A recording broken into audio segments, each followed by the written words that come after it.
un campeón de la verdad.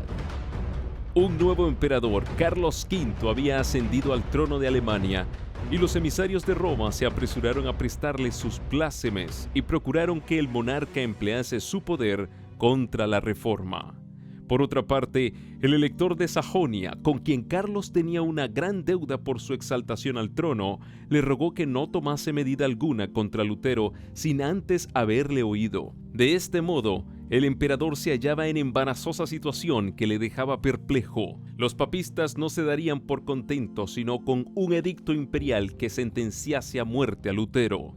El elector había declarado terminantemente que ni su majestad imperial ni otro ninguno había demostrado que los escritos de Lutero hubiesen sido refutados y por este motivo pedía que el doctor Lutero, provisto de un salvoconducto, pudiese comparecer ante jueces sabios, piadosos e imparciales. La atención general se fijó en la reunión de los estados alemanes convocada en Worms a poco de haber sido elevado Carlos al trono.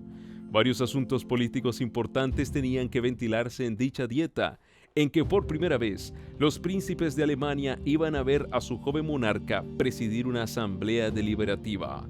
De todas partes del imperio acudieron los altos dignatarios de la Iglesia y del Estado, nobles hidalgos, señores de elevada jerarquía, poderosos y celosos de sus derechos hereditarios, representantes del alto clero que ostentaban su categoría y superioridad, palaciegos seguidos de sus guardas armados y embajadores de tierras extrañas y lejanas. Todos se juntaron en Worms. Con todo, el asunto que despertaba más interés en aquella vasta asamblea era la causa del reformador sajón.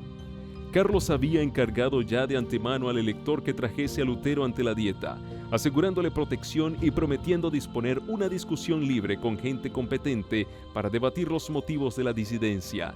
Lutero, por su parte, ansiaba comparecer ante el monarca. Su salud por entonces no estaba muy buena. No obstante, escribió al elector: «Si no puedo ir a Worms, bueno y sano, me haré llevar enfermo allá, porque si el emperador me llama, no puedo dudar que sea un llamamiento de Dios. Si quieren usar de violencia contra mí, lo cual parece probable, puesto que no es para instruirse por lo que me hacen comparecer, lo confío todo en manos del Señor. Aún vive y reina el que conservó ilesos a los mancebos en la hornalla. Si no me quieren salvar, poco vale mi vida. Impidamos solamente que el evangelio sea expuesto al vilipendio de los impíos y derramemos nuestra sangre por él para que no triunfen. ¿Será acaso mi vida o mi muerte la que más contribuirá a la salvación de todos? Esperadlo todo de mí, menos la fuga y la retractación. Huir no puedo y retractarme mucho menos». La noticia de que Lutero comparecería ante la dieta circuló en Worms y despertó una agitación general. A Leandro, a quien como legado del Papa se le había confiado el asunto de una manera especial, se alarmó y enfureció. Preveía que el resultado sería desastroso para la causa del papado. Hacer investigaciones en un caso sobre el cual el Papa había dictado ya sentencia condenatoria era tanto como discutir la autoridad del soberano pontífice.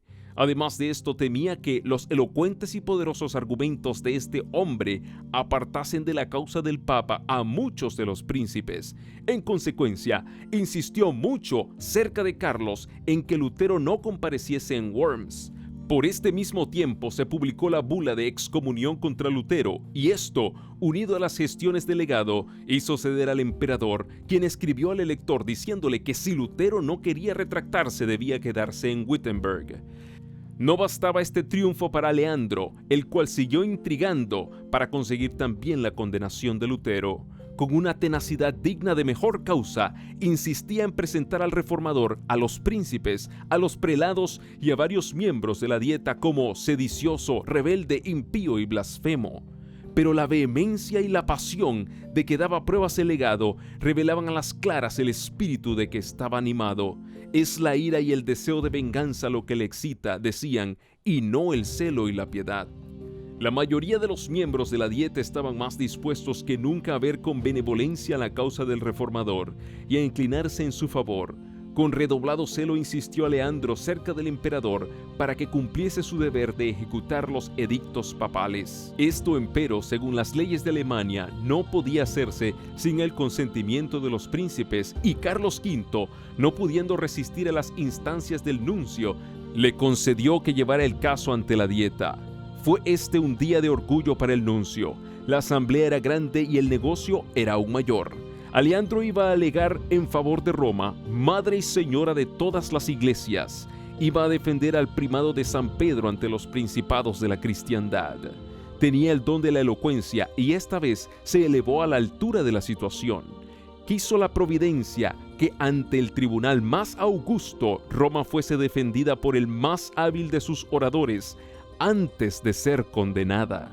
Los que amparaban la causa de Lutero preveían de antemano, no sin recelo, el efecto que produciría el discurso del legado. El elector de Sajonia no se hallaba presente, pero por indicación suya habían concurrido algunos de sus cancilleres para tomar nota del discurso de Aleandro. Con todo el poder de la instrucción y la elocuencia se propuso Aleandro derrocar la verdad. Arrojó contra Lutero cargo sobre cargo, acusándole de ser enemigo de la Iglesia y del Estado, de vivos y muertos, de clérigos y laicos, de concilios y cristianos en particular. Hay, dijo, en los errores de Lutero motivo para quemar a 100,000 herejes. En conclusión, procuró vilipendiar a los adherentes de la fe reformada, diciendo: ¿qué son todos estos luteranos? Un puñado de gramáticos insolentes, de sacerdotes enviciados, de frailes disolutos, abogados ignorantes, nobles degradados y populacho pervertido y seducido.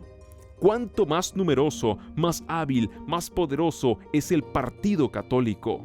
Un decreto unánime de esta ilustre asamblea iluminará a los sencillos, advertirá a los incautos, decidirá a los que dudan, fortalecerá a los débiles. Estas son las armas que en todo tiempo han esgrimido los enemigos de la verdad. Estos son los mismos argumentos que presentan hoy los que sostienen el error para combatir a los que propagan las enseñanzas de la palabra de Dios.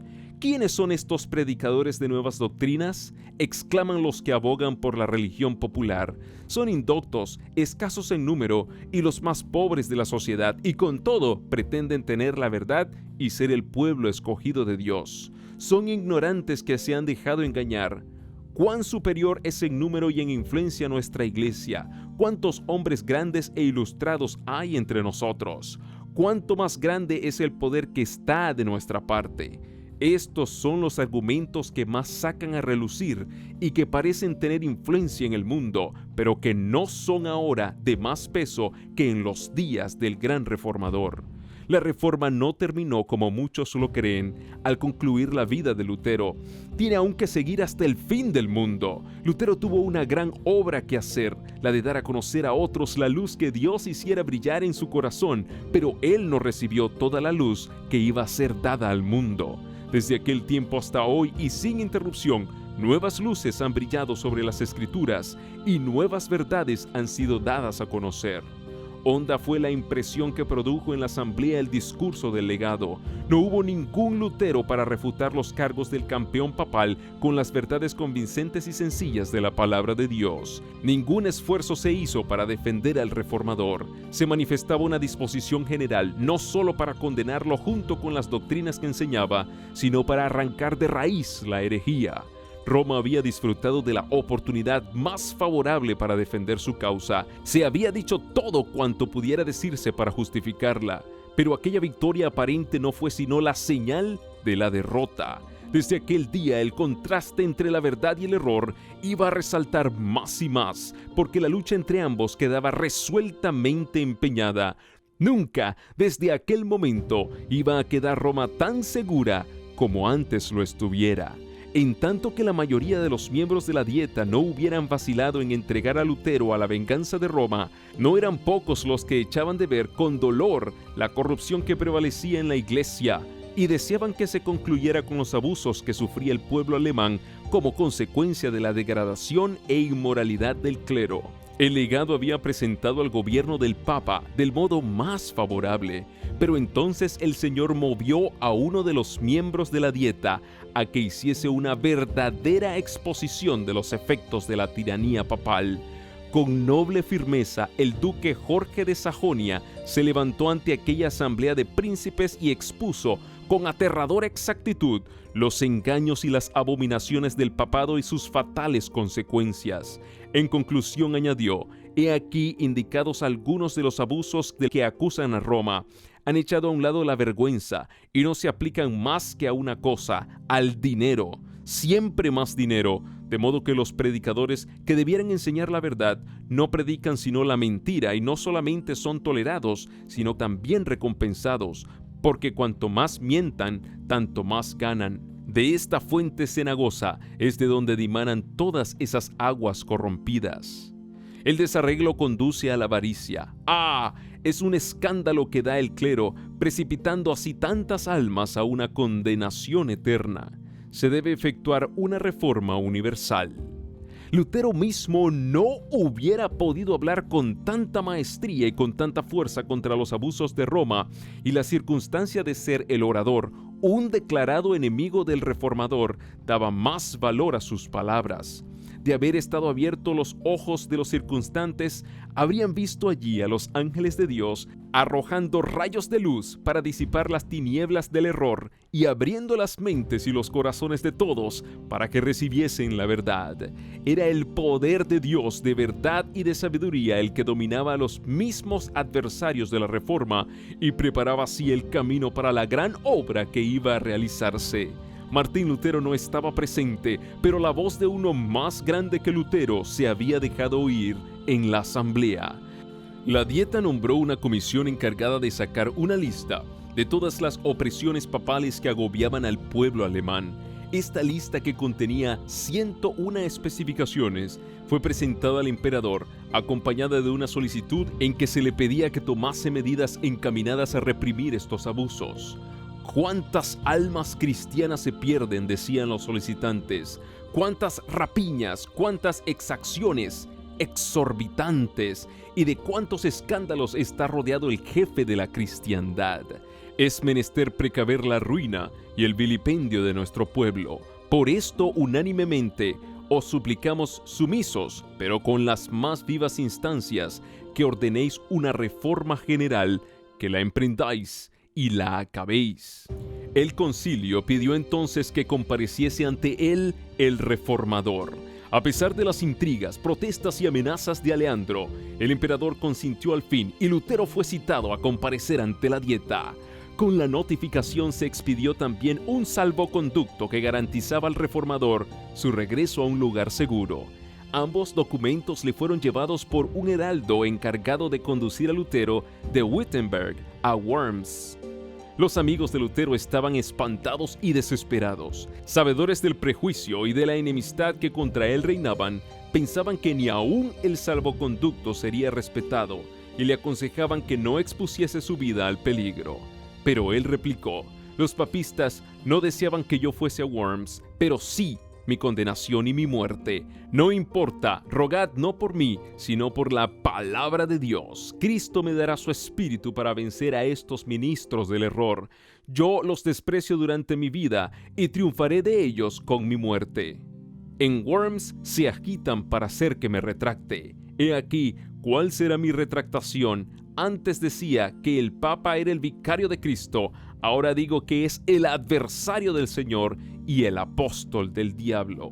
Lutero no iba a emprender solo su peligroso viaje. Además del mensajero imperial, se decidieron a acompañarle 3 de sus más fieles amigos. Melanchthon deseaba ardientemente unirse con ellos. Su corazón estaba unido con el de Lutero y se desvivía por seguirle, aún hasta la prisión o a la muerte, pero sus ruegos fueron inútiles. Si sucumbía Lutero, las esperanzas de la reforma quedarían cifradas en los esfuerzos de su joven colaborador. Al despedirse de él, díjole el reformador: si yo no vuelvo, caro hermano, y mis enemigos me matan, no ceses de enseñar la verdad y permanecer firme en ella. Trabaja en mi lugar.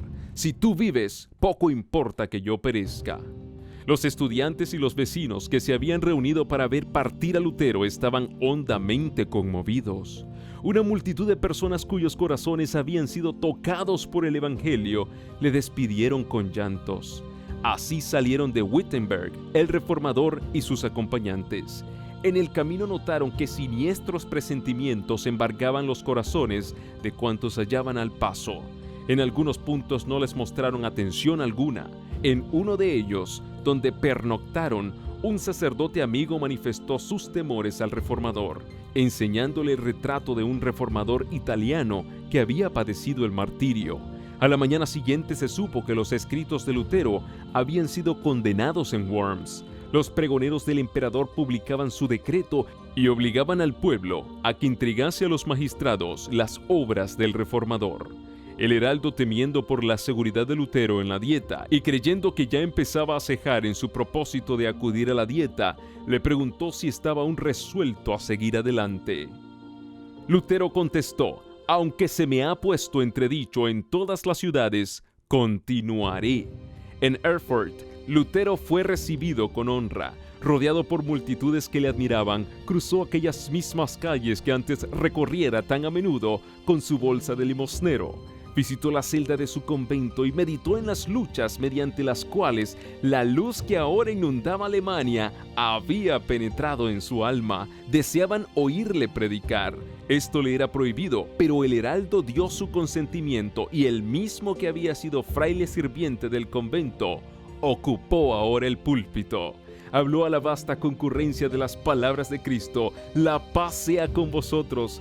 Los filósofos, dijo, doctores y escritores han intentado demostrar cómo puede el hombre alcanzar la vida eterna y no lo han conseguido. Yo os lo explicaré ahora. Dios resucitó a un hombre, a Jesucristo nuestro Señor, por quien anonada la muerte, destruye el pecado y cierra las puertas del infierno. He aquí la obra de salvación. Jesucristo venció. He aquí la grata nueva, y somos salvos por su obra y no por las nuestras. Nuestro Señor Jesucristo dice: «La paz sea con vosotros. Mirad mis manos», es decir, mira, oh hombre, yo solo soy quien he borrado tus pecados y te he rescatado. Por esto tienes ahora la paz, dice el Señor.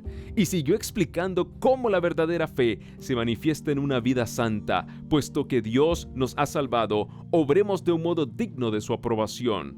¿Eres rico? Sirvan tus bienes a los pobres. ¿Eres pobre? Tu labor sirva a los ricos. Si tu trabajo no es útil más que para ti mismo, el servicio que pretendes hacer a Dios no es más que mentira. El pueblo escuchaba embelesado. El pan de vida fue repartido a aquellas almas hambrientas. Cristo fue ensalzado ante ellas por encima de papas, legados, emperadores y reyes. No dijo Lutero una palabra tocante a su peligrosa situación. No quería hacerse objeto de los pensamientos y de las simpatías. En la contemplación de Cristo se perdía de vista a sí mismo, se ocultaba detrás del hombre del Calvario y solo procuraba presentar a Jesús como redentor de los pecadores. El reformador prosiguió su viaje siendo agasajado en todas partes y considerado con gran interés. Las gentes salían presurosas a su encuentro y algunos amigos le ponían en guardia contra el propósito hostil que respecto de él acariciaban los romanistas. «Os echarán en una hoguera», le decían, «y os reducirán a cenizas como lo hicieron con Juan Hus». Él contestaba: «Aun cuando encendiesen un fuego que se extendiera desde Worms hasta Wittenberg y se elevara hasta el cielo, lo atravesaría en el nombre del Señor. Compareceré ante ellos, entraré en la boca de ese behemoth, romperé sus dientes y confesaré a nuestro Señor Jesucristo». Al tener noticias de que se aproximaba a Worms, el pueblo se conmovió. Sus amigos temblaron recelando por su seguridad. Los enemigos temblaron porque desconfiaban del éxito de su causa. Se hicieron los últimos esfuerzos para disuadir a Lutero de entrar en la ciudad. Por instigación de los papistas, se le instó a hospedarse en el castillo de un caballero amigo, en donde, se aseguraba, todas las dificultades podían arreglarse pacíficamente. Sus amigos se esforzaron por despertar temores en él, describiéndole los peligros que le amenazaban. Todos sus esfuerzos fracasaron. Lutero, sin inmutarse, dijo: «Aunque haya tantos diablos en Worms, cuantas tejas hay en los techos, entraré allí». Cuando llegó a Worms, una enorme muchedumbre se agolpó a las puertas de la ciudad para darle la bienvenida. No se había reunido un concurso tan grande para saludar la llegada del emperador mismo. La agitación era intensa, y de en medio del gentío se elevó una voz quejumbrosa que cantaba una endecha fúnebre, como tratando de avisar a Lutero de la suerte que le estaba reservada. Dios será mi defensa, dijo él al apearse de su carruaje. Los papistas no creían que Lutero se atrevería a comparecer en Worms, y su llegada a la ciudad fue para ellos motivo de profunda consternación. El emperador citó inmediatamente a sus consejeros para acordar lo que debía hacerse. Uno de los obispos, fanático papista, dijo: «Mucho tiempo hace que nos hemos consultado sobre este asunto. Deshágase pronto de este hombre, vuestra majestad imperial. ¿No hizo quemar Segismundo a Juan Hus? Nadie está obligado a conceder ni a respetar un salvoconducto dado a un hereje». «No», dijo el emperador, «lo que uno ha prometido es menester cumplirlo». Se convino entonces en que el reformador sería oído. Todos ansiaban ver a aquel hombre tan noble, y en inmenso número se agolparon junto a la casa en donde se hospedaba. Hacía poco que Lutero se había repuesto de la enfermedad que poco antes le aquejara. Estaba debilitado por el viaje que había durado 2 semanas enteras. Debía prepararse para los animados acontecimientos del día siguiente y necesitaba quietud y reposo. Era tan grande la curiosidad que tenían todos por verlo, que no bien había descansado unas pocas horas cuando llegaron a la posada de Lutero condes, varones, caballeros, hidalgos, eclesiásticos y ciudadanos que ansiaban ser recibidos por él. Entre estos visitantes se contaban algunos de aquellos nobles que con tanta bizarría pidieran al emperador que emprendiera una reforma de los abusos de la iglesia y que, decía Lutero, habían sido libertados por mi evangelio. Todos, amigos como enemigos, venían a ver al monje indómito, que los recibía con inalterable serenidad y a todos contestaba con saber y dignidad. Su porte era distinguido y resuelto. Su rostro delicado y pálido dejaba ver huellas de cansancio y enfermedad, a la vez que una mezcla de bondad y gozo. Sus palabras, impregnadas de solemnidad y profundo fervor, le daban un poder que sus mismos enemigos no podían resistir. Amigos y enemigos estaban maravillados. Algunos estaban convencidos de que le asistía una fuerza divina. Otros decían de él lo que los fariseos decían de Cristo: «Demonio tiene». Al día siguiente de su llegada, Lutero fue citado a comparecer ante la Dieta. Se nombró a un dignatario imperial para que lo condujese a la sala de audiencias, a la que llegaron no sin dificultad. Todas las calles estaban obstruidas por el gentío que se agolpaba en todas partes, curioso de conocer al monje que se había atrevido a resistir la autoridad del Papa. En el momento en que se entraba en la presencia de sus jueces, un viejo general, héroe de muchas batallas, le dijo en tono bondadoso: «Frailecito, frailecito, haces frente a una empresa tan ardua que ni yo ni otros capitanes hemos visto jamás tal en nuestros más sangrientos combates. Pero si tu causa es justa y si estás convencido de ello, avanza en nombre de Dios y nada temas, Dios no te abandonará». Abriéronse por fin ante él las puertas del concilio. El emperador ocupaba el trono, rodeado de los más ilustres personajes del imperio. Ningún hombre compareció jamás ante una asamblea tan imponente como aquella ante la cual compareció Martín Lutero para dar cuenta de su fe. Esta comparecencia era ya un manifiesto triunfo conseguido sobre el papismo. El Papa había condenado a este hombre y él se hallaba ante un tribunal que se colocaba así sobre el Papa. El Papa le había puesto en entredicho y expulsado de toda sociedad humana, y sin embargo se le había convocado con términos honrosos e introducido ante la más augusta asamblea del universo. El Papa le había impuesto silencio. Él iba a hablar delante de miles de oyentes reunidos de los países más remotos de la cristiandad.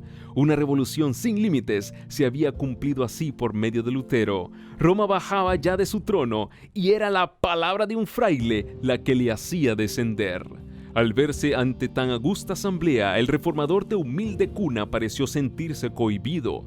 Algunos de los príncipes, observando su emoción, se acercaron a él y uno de ellos le dijo al oído: «No temáis a aquellos que no pueden matar más que el cuerpo y que nada pueden contra el alma». Otro añadió también: «Cuando os entregaren ante los reyes y los gobernadores, no penséis cómo o qué habéis de hablar, el Espíritu de vuestro Padre hablará por vosotros».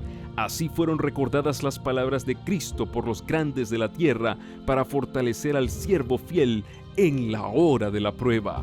Lutero fue conducido hasta un lugar situado frente al trono del emperador. Un profundo silencio reinó en la numerosa asamblea. Enseguida un alto dignatario se puso en pie y, señalando una colección de los escritos de Lutero, exigió que el reformador contestase 2 preguntas: si reconocía aquellas obras como suyas y si estaba dispuesto a retractar el contenido de ellas. Habiendo sido leídos los títulos de los libros, Lutero dijo que sí los reconocía como suyos. Tocante a la segunda pregunta, añadió: atendido que concierne a la fe y a la salvación de las almas, en la que se haya interesada la palabra de Dios, a saber, el más grande y precioso tesoro que existe en los cielos y en la tierra, obraría yo imprudentemente si respondiera sin reflexión.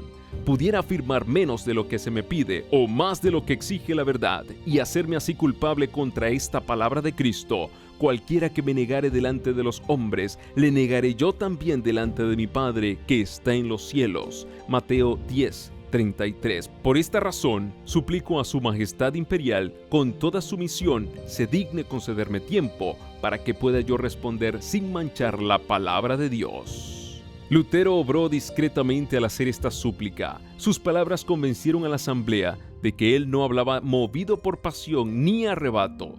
Esta reserva, esta calma tan sorprendente en semejante hombre, acreció su fuerza y le preparó para contestar más tarde con una sabiduría, una firmeza y una dignidad que iban a frustrar las esperanzas de sus adversarios y confundir su malicia y su orgullo. Al día siguiente debía comparecer de nuevo para dar su respuesta final. Por unos momentos, al verse frente a tantas fuerzas que hacían causa común contra la verdad, sintió desmayar su corazón. Flaqueaba su fe, sintióse presa del temor y horror. Los peligros se multiplicaban ante su vista y parecía que sus enemigos estaban cercanos al triunfo y que las potestades de las tinieblas iban a prevalecer. Las nubes se amontonaban sobre su cabeza y le ocultaban la faz de Dios. Deseaba con ansia estar seguro de que el Señor de los ejércitos le ayudaría. Con el ánimo angustiado se postró en el suelo y con gritos entrecortados que solo Dios podía comprender exclamó: «Dios Todopoderoso, Dios Eterno, cuán terrible es el mundo, cómo abre la boca para tragarme y qué débil es la confianza que tengo en ti. Si debo confiar en lo que es poderoso según el mundo, estoy perdido. Está tomada la última resolución y está pronunciada la sentencia. Oh Dios mío, asísteme contra toda la sabiduría del mundo. Hazlo tú solo, porque no es obra mía, sino tuya. Nada tengo que hacer aquí, nada tengo que combatir contra estos grandes del mundo, mas es tuya la causa y ella es justa y eterna. Oh Señor, sé mi ayuda, Dios fiel, Dios inmutable. No confío en ningún hombre, pues sería en vano, por cuanto todo lo que procede del hombre fallece. Me elegiste para esta empresa. Permanece a mi lado en nombre de tu Hijo muy amado Jesucristo, el cual es mi defensa, mi escudo y mi fortaleza». Una sabia providencia permitió a Lutero apreciar debidamente el peligro que le amenazaba, para que no confiase en su propia fuerza y se arrojase al peligro con temeridad y presunción. Sin embargo, no era el temor del dolor corporal, ni de las terribles torturas que le amenazaban, ni la misma muerte que parecía tan cercana lo que le abrumaba y le llenaba de terror. Había llegado el momento crítico y no se sentía capaz de hacerle frente. Temía que por su debilidad la causa de la verdad se malograra. No suplicaba a Dios por su propia seguridad, sino por el triunfo del Evangelio. La angustia que sintiera Israel en aquella lucha nocturna que sostuviera a orillas del arroyo solitario era la que él sentía en su alma, y lo mismo que Israel, Lutero prevaleció con Dios. En su desamparo, su fe se cifró en Cristo, el poderoso libertador. Sintióse fortalecido con la plena seguridad de que no comparecería solo ante el concilio. La paz volvió a su alma e inundóse de gozo su corazón al pensar que iba a ensalzar a Cristo ante los gobernantes de la nación. Con el ánimo puesto en Dios, se preparó Lutero para la lucha que le aguardaba.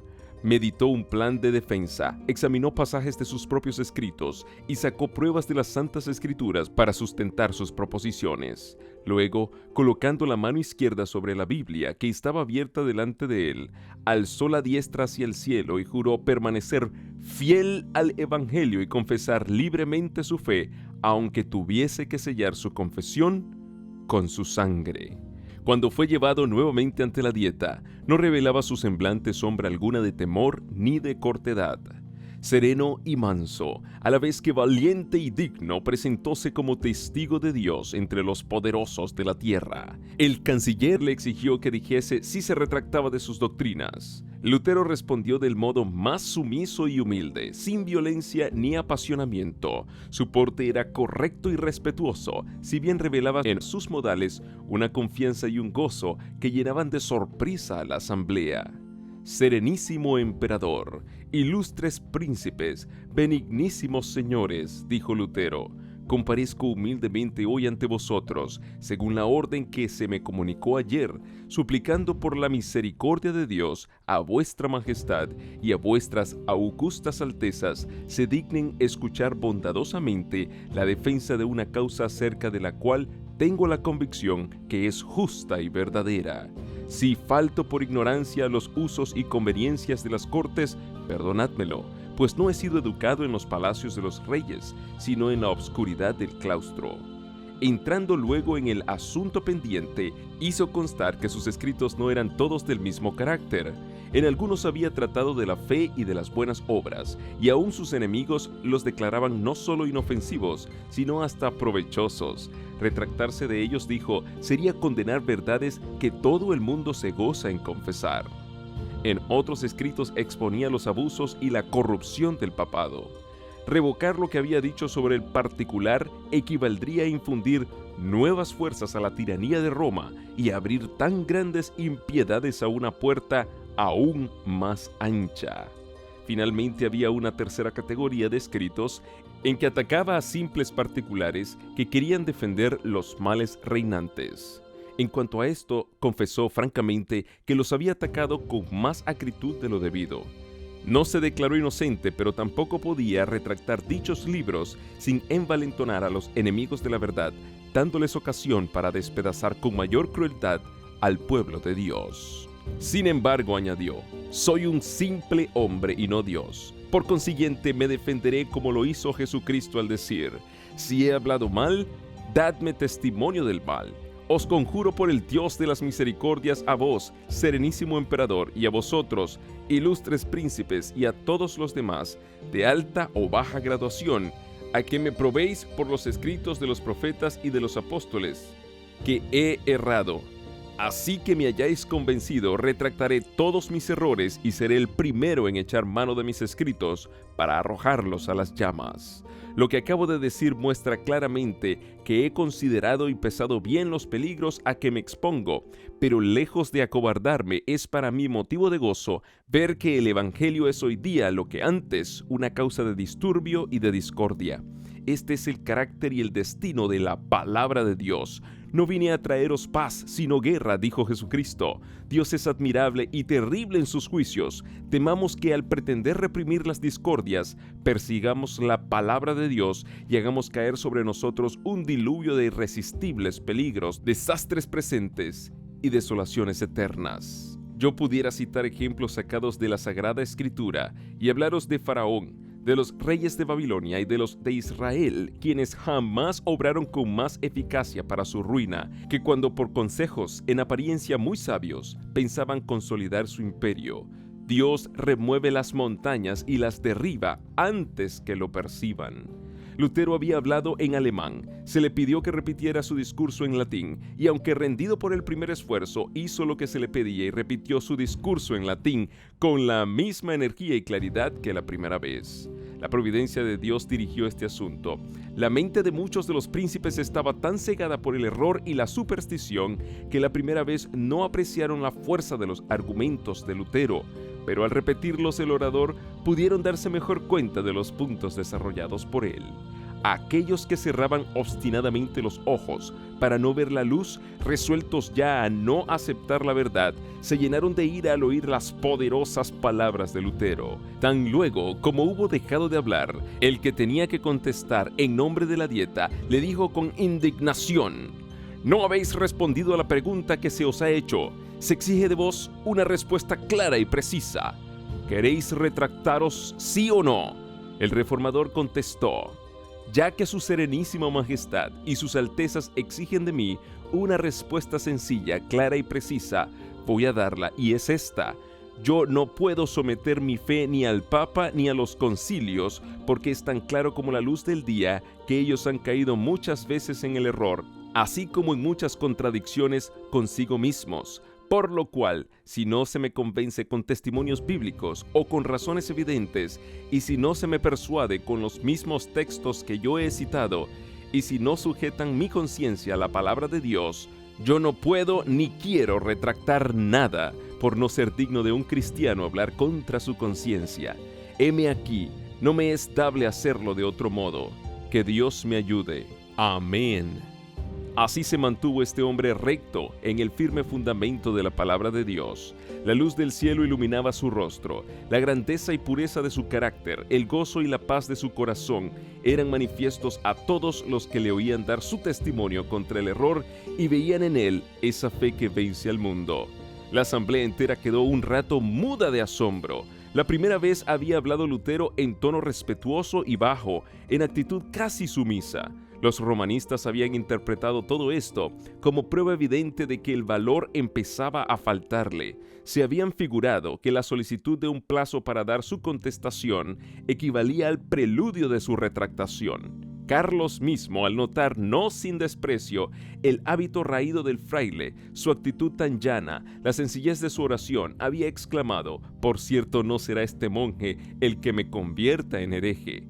Empero el valor y la energía que esta vez desplegara, así como la fuerza y la claridad de sus argumentaciones, los dejaron a todos sorprendidos. El emperador, lleno de admiración, exclamó entonces: «El fraile habla con un corazón intrépido y con inmutable valor». Muchos de los príncipes alemanes veían con orgullo y satisfacción a este representante de su raza. Los partidarios de Roma estaban derrotados, su causa ofrecía un aspecto muy desfavorable. Procuraron conservar su poderío, no por medio de las escrituras, sino apelando a las amenazas, como lo hace siempre Roma en semejantes casos. El orador de la Dieta dijo: «Si no te retractas, el emperador y los estados del imperio verán lo que debe hacerse con un hereje obstinado». Los amigos de Lutero, que habían oído su noble defensa, poseídos de sincero regocijo, temblaron al oír las palabras del orador oficial. Pero el doctor mismo, con toda calma, repuso: «Dios me ayude, porque de nada puedo retractarme». Se indicó a Lutero que se retirase mientras los príncipes deliberaban. Todos se daban cuenta de que era un momento de gran crisis. La persistente negativa de Lutero a someterse podía afectar la historia de la Iglesia por muchos siglos. Se acordó darle otra oportunidad para retractarse. Por última vez le hicieron entrar de nuevo en la sala. Se le volvió a preguntar si renunciaba a sus doctrinas. Contestó: «No tengo otra respuesta que dar que la que he dado». Era ya bien claro y evidente que no podrían inducirle a ceder, ni de grado ni por fuerza, a las exigencias de Roma. Los caudillos papales estaban acongojados porque su poder, que había hecho temblar a los reyes y a los nobles, era así despreciado por un pobre monje, y se propusieron hacerle sentir su ira, entregándole al tormento. Pero reconociendo Lutero el peligro que corría, había hablado a todos con dignidad y serenidad cristiana. Sus palabras habían estado exentas de orgullo, pasión o falsedad. Se había perdido de vista a sí mismo y a los grandes hombres que le rodeaban, y solo sintió que se hallaba en presencia de uno que era infinitamente superior a los papas, a los prelados, a los reyes y a los emperadores. Cristo mismo había hablado por medio del testimonio de Lutero con tal poder y grandeza que tanto en los amigos como en los adversarios despertó pavor y asombro. El Espíritu de Dios había estado presente en aquel concilio, impresionando vivamente los corazones de los jefes del imperio. Varios príncipes reconocieron sin embozo la justicia de la causa del reformador. Muchos se convencieron de la verdad, pero en algunos la impresión no fue duradera. Otros aún hubo que en aquel momento no manifestaron sus convicciones, pero que habiendo estudiado las Escrituras después, llegaron a ser intrépidos sostenedores de la Reforma. El elector Federico había aguardado con ansiedad la comparecencia de Lutero ante la Dieta y escuchó su discurso con profunda emoción. Experimentó regocijo y orgullo al presenciar el valor del fraile, su firmeza y el modo en que se mostraba dueño de sí mismo, y resolvió defenderle con mayor firmeza que antes. Comparó entre sí a ambas partes contendientes y vio que la sabiduría de los papas, de los reyes y de los prelados había sido anulada por el poder de la verdad. El papado había sufrido una derrota que iba a dejarse sentir en todas las naciones a través de los siglos. Al notar el legado y el efecto que produjeran las palabras de Lutero, temió como nunca había temido por la seguridad del poder papal y resolvió echar mano de todos los medios que estuviesen a su alcance para acabar con el reformador. Con toda la elocuencia y la habilidad diplomática que le distinguían en gran manera, le pintó al joven emperador la insensatez y el peligro que representaba el sacrificar en favor de un insignificante fraile la amistad y el apoyo de la poderosa sede de Roma. Sus palabras no fueron inútiles. El día después de la respuesta de Lutero, Carlos mandó a la Dieta un mensaje en que manifestaba su determinación de seguir la política de sus antecesores, de sostener y proteger la religión romana. Ya que Lutero se negaba a renunciar a sus errores, se tomarían las medidas más enérgicas contra él y contra las herejías que enseñaba. Un solo fraile, extraviado por su propia locura, se levanta contra la fe de la cristiandad. Sacrificaré mis reinos, mi poder, mis amigos, mis tesoros, mi cuerpo, mi sangre, mi espíritu y mi vida para contener esta impiedad. Voy a despedir al agustino Lutero, prohibiéndole causar el más leve tumulto entre el pueblo. Enseguida procederé contra él y sus secuaces, como contra herejes declarados por medio de la excomunión, de la suspensión y por todos los medios convenientes para destruirlos. Pido a los miembros de los estados que se conduzcan como fieles cristianos. No obstante, el emperador declaró que el salvoconducto de Lutero debía ser respetado y que antes de que se pudiese proceder contra él, debía dejársele llegar a su casa sano y salvo. Dos opiniones encontradas fueron entonces propuestas por los miembros de la Dieta. Los emisarios y representantes del Papa solicitaron que el salvoconducto del reformador fuera violado. El Rin, decían, debe recibir sus cenizas, como recibió hace un siglo las de Juan Hus. Pero los príncipes alemanes, si bien papistas y enemigos jurados de Lutero, se opusieron a que se violara así la fe pública, alegando que aquello sería un baldón en el honor de la nación. Recordaron las calamidades que habían sobrevenido por la muerte de Juan Hus y declararon que ellos no se atrevían a acarrearlas a Alemania ni a su joven emperador. Carlos mismo dijo, en respuesta a la vil propuesta: aun cuando la buena fe y la fidelidad fuesen desterradas del universo, deberían hallar refugio en el corazón de los príncipes. Pero los enemigos más encarnizados de Lutero siguieron hostigando al monarca para que hiciera con el reformador lo que Segismundo hiciera con Hus, abandonarle a la misericordia de la Iglesia. Pero Carlos V evocó la escena en que Hus, señalando las cadenas que le arrojaban, recordó al monarca su palabra que había sido quebrantada y contestó: «Yo no quiero sonrojarme como Segismundo». Carlos, empero, había rechazado deliberadamente las verdades expuestas por Lutero.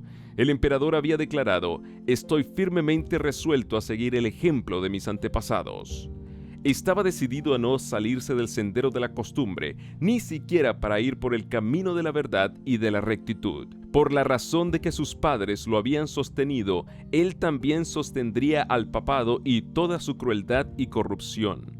De modo que se dispuso a no aceptar más luz que la que habían recibido sus padres y a no hacer cosa que ellos no hubiesen hecho.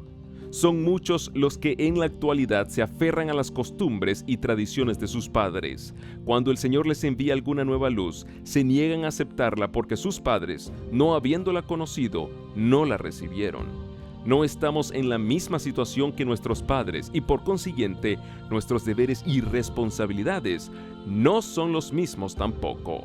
No nos aprobará Dios si miramos el ejemplo de nuestros padres para determinar lo que es nuestro deber en vez de escudriñar la Biblia por nosotros mismos. Nuestra responsabilidad es más grande que la de nuestros antepasados. Somos deudores por la luz que recibieron ellos y que nos entregaron como herencia, y deudores por la mayor luz que nos alumbra hoy procedente de la palabra de Dios. Cristo dijo a los incrédulos judíos: si yo no hubiera venido y les hubiera hablado, no hubieran tenido pecado, mas ahora no tienen excusa por su pecado. Juan 15:22. El mismo poder divino habló por boca de Lutero al emperador y a los príncipes de Alemania, y mientras la luz resplandecía procedente de la palabra de Dios, su espíritu alegó por última vez con muchos de los que se hallaban en aquella asamblea.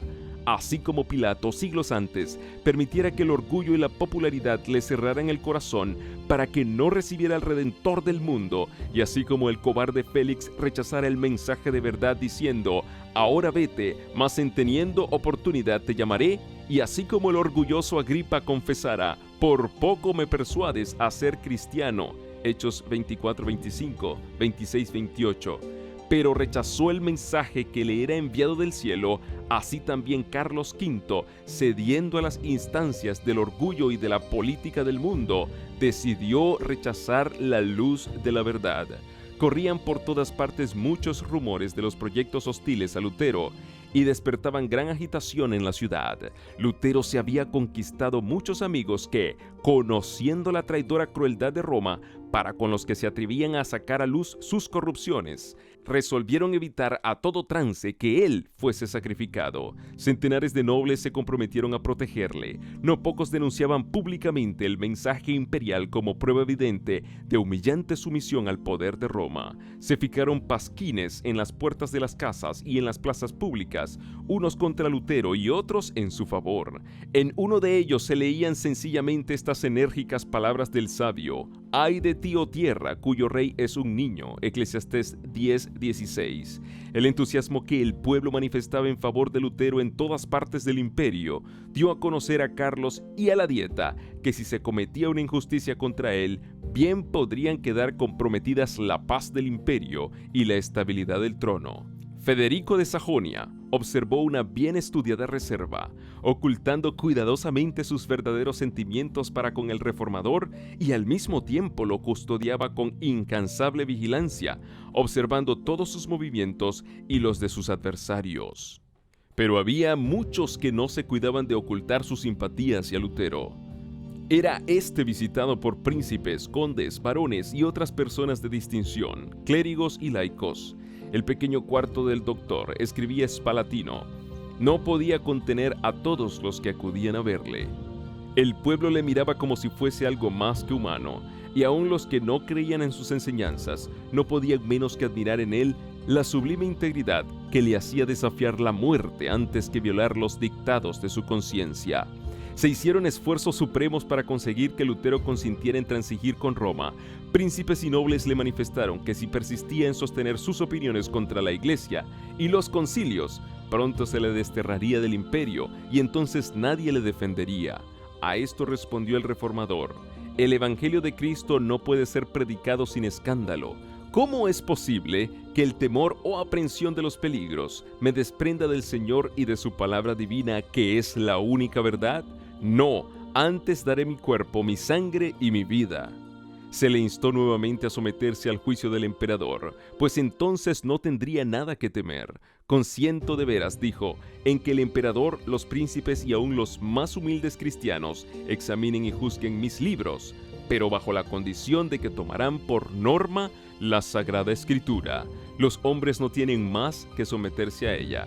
Mi conciencia depende de ella y soy esclavo de su observancia. En respuesta a otra instancia dijo: consiento en renunciar al salvoconducto, abandono mi persona y mi vida entre las manos del emperador, pero la palabra de Dios nunca. Expresó que estaba dispuesto a someterse al fallo de un concilio general, pero con la condición expresa de que el concilio juzgara según las Escrituras. En lo que se refiere a la palabra de Dios y a la fe, añadió: cada cristiano es tan buen juez como el mismo Papa secundado por 1.000.000 de concilios. Finalmente, los amigos y los enemigos de Lutero se convencieron de que todo esfuerzo encaminado a una reconciliación sería inútil. Si el reformador hubiera cedido en un solo punto, Satanás y sus ejércitos habrían ganado la victoria. Pero la inquebrantable firmeza de él fue el medio de emancipar a la Iglesia y de iniciar una era nueva y mejor. La influencia de este solo hombre, que se atrevió a pensar y a obrar por sí mismo en materia de religión, iba a afectar a la iglesia y al mundo, no solo en aquellos días, sino en todas las generaciones futuras. Su fidelidad y su firmeza fortalecerían la resolución de todos aquellos que, a través de los tiempos, pasaran por experiencia semejante. El poder y la majestad de Dios prevalecieron sobre los consejos de los hombres y sobre el gran poder de Satanás. Pronto recibió Lutero orden del emperador de volver al lugar de su residencia y comprendió que aquello era un síntoma precursor de su condenación. Nubes amenazantes se cernían sobre su camino, pero al salir de Worms, su corazón rebosaba de alegría y de alabanza. El mismo diablo, dijo él, custodiaba la ciudadela del Papa, mas Cristo abrió en ella una ancha brecha y Satanás, vencido, se volvió precisado a confesar que el Señor es más poderoso que él. Después de su partida, deseoso aún de manifestar que su firmeza no había que tomarla por rebelión, escribió Lutero al emperador, diciendo, entre otras cosas: Dios, que es el que lee el interior de los corazones, me es testigo de que estoy pronto a obedecer con diligencia a vuestra majestad, así en lo próspero como en lo adverso, ya por la vida, ya por la muerte, exceptuando solo la palabra de Dios por la que el hombre existe. En todas las cosas relativas al tiempo presente, mi fidelidad será perenne, puesto que en la tierra ganar o perder son cosas indiferentes a la salvación. Pero Dios prohíbe que en las cosas concernientes a los bienes eternos, el hombre se someta al hombre. En el mundo espiritual, la sumisión es un culto verdadero que no debe rendirse sino al Creador. En su viaje de regreso fue recibido en los pueblos del tránsito con más agasajos que los que se le tributaban al ir a Worms. Príncipes de la iglesia daban la bienvenida al excomulgado monje y gobernantes civiles tributaban honores al hombre a quien el monarca había despreciado. Se le instó a que predicase y, a despecho de la prohibición imperial, volvió a ocupar el púlpito. Dijo: «Nunca me comprometí a encadenar la palabra de Dios y nunca lo haré». No hacía mucho que el reformador dejara a Worms cuando los papistas consiguieron que el emperador expidiera contra él un edicto en el cual se denunciaba como el mismo Satanás bajo la figura humana y envuelto con hábito de fraile. Se ordenaba que tan pronto como dejara de ser valedero su salvoconducto, se tomaran medidas para detener su obra. Se prohibía guarecerle, suministrarle alimento, bebida o socorro alguno, con obras o palabras, en público o en privado. Debía apresársele en cualquier parte donde se le hallara y entregársele a las autoridades. Sus adeptos debían ser encarcelados también y sus bienes confiscados. Los escritos todos de Lutero debían ser destruidos y finalmente cualquiera que osara obrar en contradicción con el decreto quedaba incluido en las condenaciones del mismo. El elector de Sajonia y los príncipes más adictos a Lutero habían salido ya de Worms y el decreto del emperador recibió la sanción de la dieta. Los romanistas no cabían de gozo, consideraban que la suerte de la reforma estaba ya sellada, pero Dios había provisto un medio de escape para su siervo en aquella hora de peligro. Un ojo vigilante había seguido los movimientos de Lutero y un corazón sincero y noble se había resuelto a ponerle a salvo. Fácil era echar de ver que Roma no había de quedar satisfecha sino con la muerte del reformador, y solo ocultándose podía éste burlar las garras del león. Dios dio sabiduría a Federico de Sajonia para idear un plan que salvara la vida de Lutero. Ayudado por varios amigos verdaderos, se llevó a cabo el propósito del elector y Lutero fue efectivamente sustraído a la vista de amigos y enemigos. Mientras regresaba a su residencia, se vio rodeado de repente, separado de sus acompañantes y llevado por fuerza a través de los bosques al castillo de Wartburg, fortaleza que se alzaba sobre una montaña aislada. Tanto su secuestro como su escondite fueron rodeados de tanto misterio que Federico mismo por mucho tiempo no supo dónde se hallaba el reformador. Esta ignorancia tenía un propósito, pues mientras el elector no conociera el paradero del reformador, no podía revelar nada. Se aseguró de que Lutero estuviera protegido, y esto le bastaba. Pasaron así la primavera, el verano y el otoño, y llegó el invierno, y Lutero seguía aún secuestrado. Ya exultaban a Leandro y sus partidarios al considerar casi apagada la luz del Evangelio. Pero en vez de ser esto así, El reformador estaba llenando su lámpara en los almacenes de la verdad y su luz iba a brillar con deslumbrantes fulgores. En la amigable seguridad que disfrutaba en Wartburg, congratulábase Lutero por haber sido sustraído por algún tiempo al calor y al alboroto del combate. Pero no podía encontrar satisfacción en prolongado descanso. Acostumbrado a la vida activa y al rudo combate, no podía quedar mucho tiempo ocioso. En aquellos días de soledad, tenía siempre presente la situación de la iglesia y exclamaba desesperado: ¡ay! Y que no haya nadie en este último día de su ira que quede en pie delante del Señor como un muro para salvar a Israel. También pensaba en sí mismo y tenía miedo de ser tachado de cobardía por haber huido de la lucha. Se reprochaba en su indolencia y la indulgencia con que se trataba a sí mismo, y no obstante esto, estaba haciendo diariamente más de lo que hubiera podido hacer un hombre solo. Su pluma no permanecía nunca ociosa. En el momento en que sus enemigos se lisonjeaban de haberle acallado, los asombraron y confundieron las pruebas tangibles de su actividad. Un sinnúmero de tratados provenientes de su pluma circulaban por toda Alemania. También prestó entonces valioso servicio a sus compatriotas al traducir al alemán el Nuevo Testamento. Desde su Patmos, perdido entre riscos, siguió casi un año proclamando el Evangelio y censurando los pecados y los errores de su tiempo. Pero no fue únicamente para preservar a Lutero de la ira de sus enemigos, ni para darle un tiempo de descanso en el que pudiese hacer estos importantes trabajos para lo que Dios separó a su siervo del escenario de la vida pública. Había otros resultados más preciosos que alcanzar. En el descanso y en la oscuridad de su montaña solitaria, quedó Lutero sin auxilio humano y fuera del alcance de las alabanzas y de la admiración de los hombres. Así fue salvado del orgullo y de la confianza en sí mismo, que a menudo son frutos del éxito.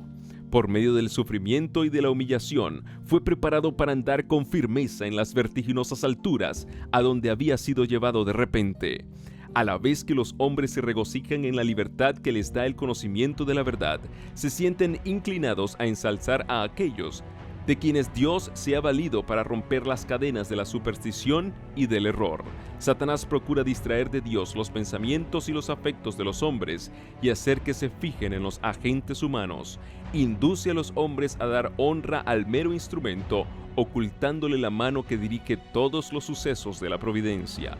Con demasiada frecuencia acontece que los maestros religiosos, así alabados y reverenciados, pierden de vista su dependencia de Dios y sin sentirlo empiezan a confiar en sí mismos. Resulta entonces que quieren gobernar el espíritu y la conciencia del pueblo, el cual está dispuesto a considerarlos como guías en vez de mirar la palabra de Dios. La obra de reforma ve así frenada su marcha por el espíritu que domina a los que la sostienen.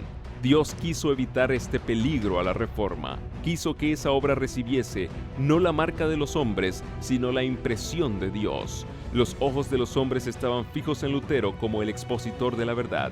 Pero él fue arrebatado de en medio de ellos para que todas las miradas se dirigieran al eterno autor de la verdad.